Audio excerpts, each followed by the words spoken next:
novamente, esses são os amigos de Porfírio na escola de Plotino. Ele também venerava Plotino, embora tivesse escolhido a vida política.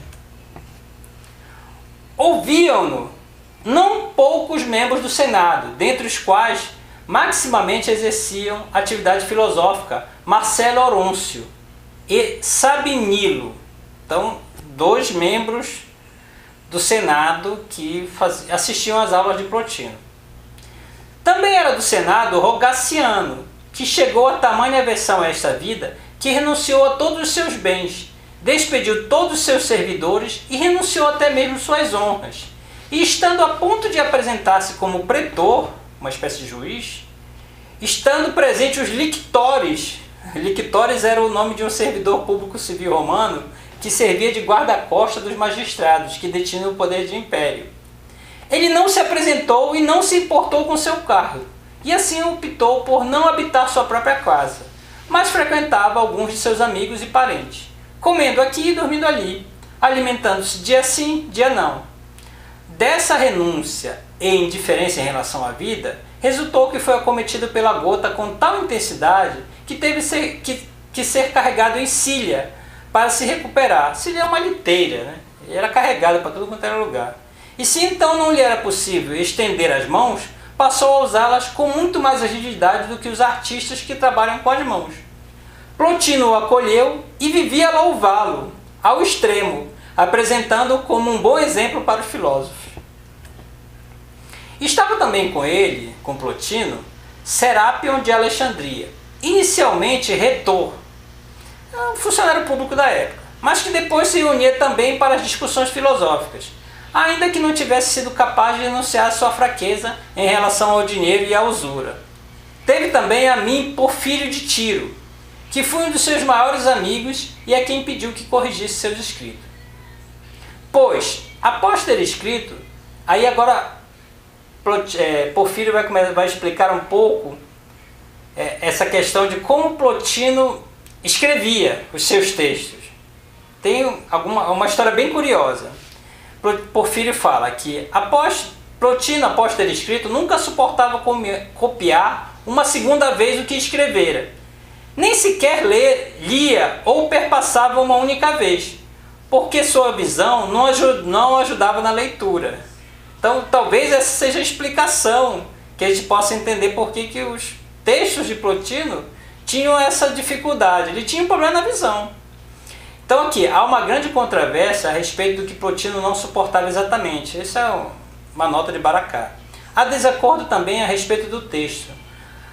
Baracá pensa, no entanto, que o problema é mais simples, como descreve Porfírio a seguir. Plotino compunha mentalmente seus escritos e, mentalmente terminados, transpunha-os para os pergaminhos. Ele os copiava uma primeira vez a partir de sua mente, mas nunca uma outra vez além dessa.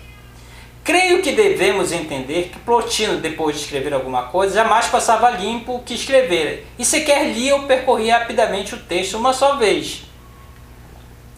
Por que acontecia isso? Vou explicar aqui na frente. E aí continua Porfírio. Escrevia sem desenhar as letras com beleza, sem separar claramente as sílabas e sem preocupar-se com a ortografia, mas apenas com o pensamento. E continuou, o que a todos nos surpreendia, fazendo isso até a morte. Uma nota de Baracá sobre essa parte. Não se deve, porém, tomar essas informações sem qualquer precaução, pois é bem provável que desde os gramáticos alexandrinos, que alguns séculos antes já empregavam acentos, espíritos e letras minúsculas, as palavras fossem escritas separadamente. Assim, cabe-nos esperar a escritura de um homem de péssima caligrafia e que sofria com grande chance de hipermetropia, e por isso não enxergava exatamente o que grafava. Um texto em que as letras e sílabas se acavalavam eram escritas umas sobre as outras sem separação clara. Aí a gente consegue perceber. Talvez a visão fosse o motivo pelo qual esses escritos tivessem essa dificuldade de serem interpretados. Continua Porfírio. Tendo concluído uma reflexão em si mesmo, do seu princípio ao fim, Em seguida, punha por escrito suas reflexões. Que é importante, pessoal, a gente entender que Porfírio vai dizer como é que Plotino pensava. Então ele dizia, continuando, escrevendo continuamente as ideias compostas em sua alma, de tal modo que parecia copiá-las de um livro. Por isso que Baracá fala que ele colocava no papel aquilo que ele compunha mentalmente. Por quê? Mesmo quando conversava com alguém e continuava com a conversação, estava voltado para a reflexão, de modo a simultaneamente satisfazer a exigência da conversação e conservar ininterrupto o pensamento, perseverando a reflexão. E quando seu interlocutor tinha partido, sequer retomava o que estava escrito, porque sua visão, como dissemos, não era suficiente para a retomada, mas encadeava os pensamentos seguintes, como se não houvesse dispensado tempo algum no intervalo em que conduzia a conversação. Estava, portanto, ao mesmo tempo consigo e com os outros, e jamais afrouxara essa atenção dirigida a si mesmo, exceto no sono, que era afastado pela exiguidade de alimento, pois a miúde sequer tocava um pão, e também por sua conversação continuamente dirigida ao intelecto. Agora ele vai explicar uma parte interessante da escola de Plotino. Porfírio conta que na escola Plotino teve também mulheres extremamente dedicadas à filosofia. E ele cita uma aqui, Gemina, em cuja casa vivia sua filha, também chamada Gemina, e Anficleia, que era mulher de Ariston, filho de Jâmblico. O Baracá faz um comentário aqui, que Plotino teve muitas mulheres entre seus ouvintes, algo não muito comum na antiguidade. Agora, esse Jâmblico não é o conhecido filósofo que foi aluno de Porfírio, é outro Jâmblico. Então ele continua. Agora esse ponto aqui vai ser importante, porque a gente vai entender como vivia Plotino, né? Porque as pessoas pensam, como é que ele vivia, como era essa escola? Ele cobrava uma mensalidade? Bem, se há uma dúvida, nesse momento do texto eu vou esclarecer para vocês.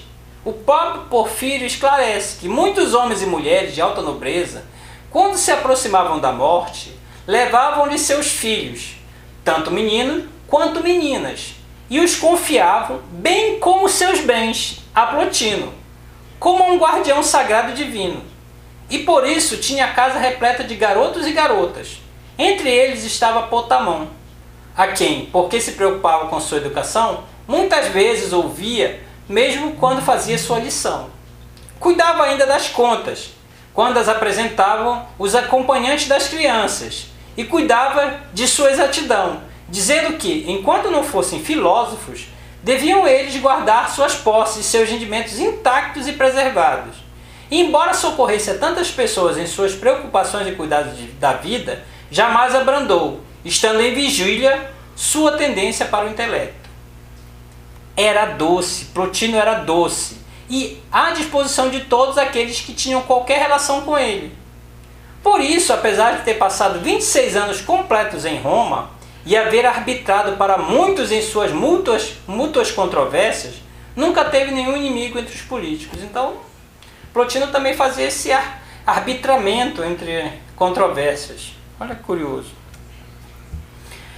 Um daqueles que fingem filosofar, aí ele conta aqui um dos adversários de Plotino. Olímpio de Alexandria foi um discípulo de Amônio por pouco tempo, Amônio Sacas. Tratava desdenhosamente Plotino porque ambicionava o primeiro posto. Ele investiu contra Plotino de tal maneira que tentou, através de magia, lançar influxos astrais contra ele. Entretanto, assim que percebeu que sua tentativa se voltava contra si mesmo, passou a dizer a seus conhecidos que o poder da alma de Plotino era tão grande que podia reverter os ataques a eles dirigidos, contra aqueles que tentavam fazer-lhe mal. Plotino, no entanto, percebia Olímpio a tentar atacá-lo, dizendo que nesse momento seu corpo se contraía, como bolsas se entrocham, pois seus membros se comprimiam uns contra os outros. Olímpio, depois de muito correr, mais o risco de sofrer do que a fazer algo a Plotino, resignou-se.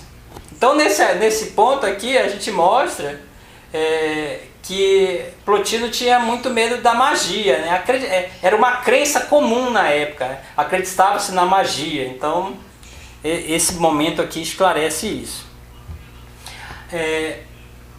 Mais uma vez Porfírio vai retomar um pouco a história de Plotino nesse ponto.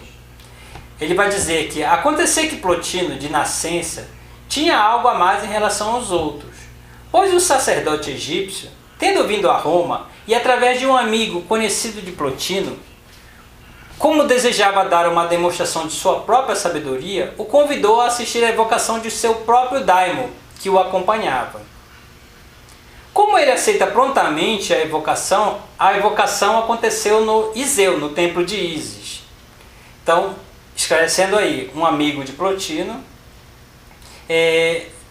queria fazer uma demonstração, era um sacerdote egípcio, ele quis fazer uma demonstração de sua sabedoria e resolveu evocar o daimon que acompanhava Plotino.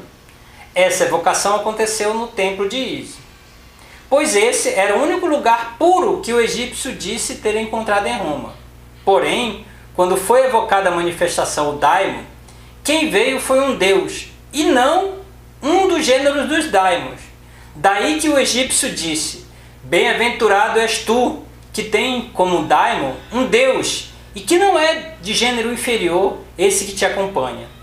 No entanto, não foi possível perguntar nada a ele, nem vê-lo presente por mais tempo, porque o amigo que com ele assistia à evocação estrangulou as aves que segurava como proteção, seja por inveja, seja por ter um certo temor. Assim, tendo como acompanhante um daimon dos mais divinos, Plotino não cessava de elevar a ele seu olho divino. De fato, por causa dessa ocasião, sobreveio-lhe de escrever o tratado sobre o daimon que nos coube, onde tenta expor as causas da diferença entre os daimones acompanhantes. Olha só, aqui a gente vê o que fazia com que Plotino escrevesse alguma coisa. Então um fato acontecia e ele pensava, estudava aquele fato e está aqui. Como foi que um dos tratados dele foi escrito. A inspiração de Plotino era essa. Continuando. Como Amélio tinha se tornado um amante dos sacrifícios e perambulava pelos templos durante o novilíneo e os festejos, certa vez pretendeu levar consigo Plotino, que respondeu da seguinte forma: são eles que devem vir a mim, não eu a eles. Com que o pensamento vangloriou-se a tal ponto, nós nem podemos compreender, nem ousamos perguntar a ele. A nota de Baracá é que, ao que parece, a intenção de Plotino ao pronunciar tal jactância não era dizer que os deuses mesmo deveriam vir até ele, mas sim que os deuses presentes nos sacrifícios não são os deuses superiores a que se tratava, e que se tratava apenas de daimones inferiores. Essa é a nota de Baracá. Continuando. Havia no Plotino uma tão grande compreensão dos caráteres que na ocasião em que roubaram um precioso colar de Chione, que com ele residia em companhia dos filhos, levando dignamente sua viuvez, Plotino, reunindo os criados sob sua vista, olhou a todos e disse: este é o ladrão, indicando um deles. Ele, sendo chicoteado, ainda que inicialmente tivesse negado por muito tempo, por fim confessou e, tomando o objeto roubado, o devolveu. Predizia também que se tornaria cada uma das crianças que conviviam com ele, assim como predisse quem seria Polemon, prevendo que ele seria dado ao amor e que viveria pouco, o que de fato aconteceu. Certa vez sentiu que eu, Porfírio, pensava em deixar a vida. Subitamente pondo-se frente a mim, que passava algum tempo na casa, e dizendo que esse desejo não provinha de uma disposição intelectual, mas de alguma enfermidade melancólica, recomendou-me viajar. Obedeci a ele e fui para Sicília, pois ouvi que um certo probo, homem erudito, vivia na região de Lilibeu, e eu afastei de mim tal desejo, mas me vi impedido de estar ao lado de Plotino até sua morte. Então esse aqui é um momento importante, né, que dizem que Porfírio tentou tentou se suicidar, ele tinha essa inclinação ao suicídio, que Plotino percebeu isso. E aqui Porfírio comenta quando isso aconteceu. Ao final, o imperador Galeno... uma coisa importante aqui. Aqui Porfírio vai esclarecer a relação entre o imperador Galeno e Plotino. Bem interessante. Ele começa: o imperador Galeno e sua esposa Salonina imensamente honraram e veneraram Plotino. Plotino, usando de sua amizade, pediu-lhes que restaurasse uma cidade de filósofos, que se dizia ter existido na Campânia, mas que agora estava em ruínas, e que concedessem à cidade fundada a região circunvizinha. Seus futuros habitantes haveriam de seguir as leis de Platão, e a cidade receberia o nome de Platonópolis. E ele mesmo Plotino se comprometia a retirar-se para lá com seus companheiros. E facilmente teria se realizado esse desejo de nosso filósofo, se não tivesse alguns cortesãos do rei, por inveja ou por ofender-se por outra causa perversa, impedido. Voltando, Porfírio vai falar como eram as reuniões de Plotino. Nas reuniões era hábil para expressar-se e poderosíssimo em encontrar e conceber as ideias a proferir, embora cometesse algumas faltas nas pronúncias. Aí ele explica aqui uma palavra em grego, pois não dizia anaminesketai, mas anaminesketai. E ainda outras palavras incorretas que conservava, mesmo ao escrever. Esse é o problema, escrevia, mas a escrita dele é o problema da visão. Entretanto, ao falar, sua inteligência resplandecia e sua luz iluminava até mesmo seu rosto. Era agradável olhá-lo, mas nesses momentos eram verdadeiramente belos. Algumas gotículas de suor emudeciam sua fronte e pareciam realçar-lhe ainda mais o esplendor. E ante as perguntas mostrava sua brandura e seu vigor. Com efeito, durante 3 dias interrogados por mim, Porfírio, sobre como a alma está unida ao corpo, ele perseverava, demonstrando até que apareceu um indivíduo chamado Talmásio, dizendo que queria ouvi-lo tratar de questões gerais que pudessem ser anotadas e que não suportava Porfírio respondendo e perguntando, ao que Plotino respondeu: mas se não resolvermos as dificuldades questionadas por Porfírio, não poderíamos dizer uma única palavra